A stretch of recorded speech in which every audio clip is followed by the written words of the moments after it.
Welcome to Not Milk Never Milk. Subscribe if you're lactose intolerant. You begin by locking the intent. State one clear message and the sequence of points you want to animate.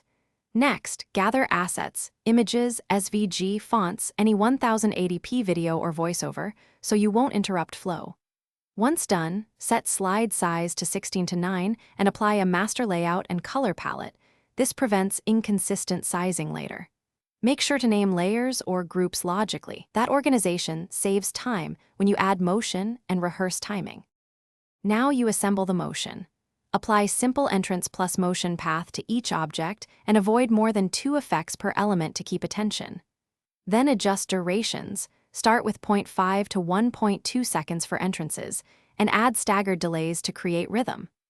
Once those basics are in, open the animation pane to group effects, reorder sequences, and assign triggers for clicks or media. This is where you fine-tune pacing, so every motion supports the message rather than distracts. Finish by previewing with rehearsed timings and record narration if your talk is synchronized. Then export to MP4 at 1080p for playback or save as PPTX with embedded fonts and media for editing later. If playback stutters or timings drift, make sure CPU usage isn't maxed. Compress or transcode large videos, reduce simultaneous effects, and test again. One key troubleshooting tip. If animations jump, convert complex SVGs to PNGs or group shapes. This often resolves rendering hiccups.